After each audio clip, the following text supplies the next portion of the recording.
So today we are learning how to make homemade baby wipes. Now for both of my girls, I cloth diapered, which I absolutely adored. And with that came making homemade diaper wipe spray. Now, I did make disposable baby wipes as well, in which you really just use the diaper wipe spray, soak pre-folded paper towels, and you can make wipes. However, I tended to get really lazy on actually folding the paper towel. And my diaper service started giving me cloth wipes, so it was perfect. So the cloth wipes are literally just a piece of cloth, and you use them similar to cloth diapers in the sense that you would use it as a wipe and have to wash it and reuse it. So I loved this. I found it a lot softer on the baby's bum. But if you aren't all about the cloth wipes, you can use this spray just on folded up paper towel to make a baby wipe. So really simple to make, believe it or not. You only really have 4 ingredients. And that would be Dr. Bronner's Castile soap. So if you haven't used this, it is the best thing for baby skin ever, just because it's not irritant. It works amazingly and you don't need a lot. The next thing that I add is some pure aloe juice. And I do this just because aloe soothes burns. So if you've had a baby, you will know that sometimes their pee gets really acidic, or if they're teething, their poops are kind of acidic and they get a big red bum. And I found that aloe coupled with lavender, just like a sunburn, kind of helps take the redness away as well as just being diaper free. So those are the 2 main ingredients. From there, I normally put 2 essential oils in. Now I put lavender in partially because it's calming and most babes like the smell. There are some babies that don't respond well to lavender, so it's kind of a trial and error as to your personal babe.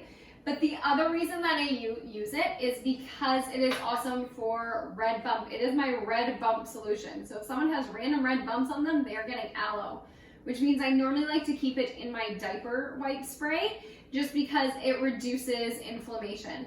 Chamomile is the other one that I use, and it's a calmer, which is why I put it in. So those 2 I find great for kind of skin irritations and anything that's inflamed, which is why I put in the diaper spray.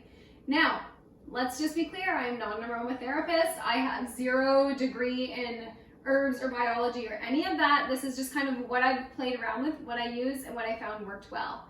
I used to actually put a tablespoon of almond oil into the mix too, because I found it really helped with soft skin.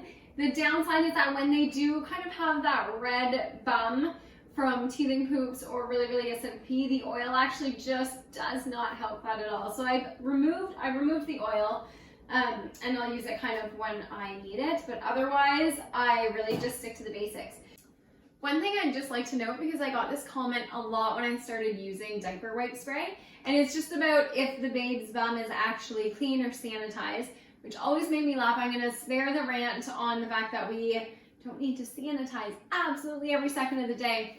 But the best rebuttal I have for this, and it sounds terrible, but the last time I checked, we didn't sanitize our areas after every single time that we went pee. So I find using soap and water to be perfectly sufficient. In my countless days diapering with 2 babes, I didn't have any issue in terms of any I can't even think of what issue you would have, but they had nice clean bums. So I don't think that you need to fully sterilize their bum every single time that they take a pee.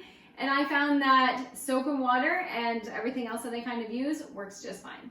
So the other thing that you need is a bottle with a nozzle. So I'm really cheap and just grab an old Perrier bottle and just grab the nozzles from the dollar store to keep it pretty simple. So you're going to take your bottle. I normally add 2 tablespoons of Castile soap. So there's 1 and 2. And then roughly a 1/4 cup of aloe juice. If I can open it today. There we go. So about a 1/4 cup, and yes, you can measure. I think I've just gotten I've made a lot of white spray in my time, so I've gotten quite used to it. So I add those 2, and then I'm going to throw in my essential oils. Now, I don't have an exact amount that I use. I normally go by smell, so I'd probably say around 10 of each. I tend not to go too heavy on essential oils, just because, again, I'm not an aromatherapist and I'm not 100% sure how they break down. It is a baby's bum. So I think 10 is fair given how diluted the mixture ends up being. And then the only other thing you need is to fill it up with some water.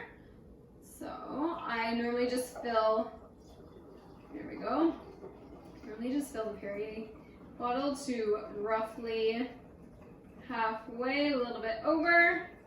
Smells good already. And that's kind of all you need to do. So then we screw this back on. My Perrier bottle has a nice label that says wipe spray. I suggest you do the same so you don't get your bottles mixed up. That is a holistic house rookie mistake that I made far too many times. You're just gonna give it a shake and then you are good to go. So that is how you make homemade diaper spray. And again, all you do is you're gonna spray it onto your cloth wipe or folded up paper towel if you're going the disposable route, and wipe your baby's bum and you're good to go.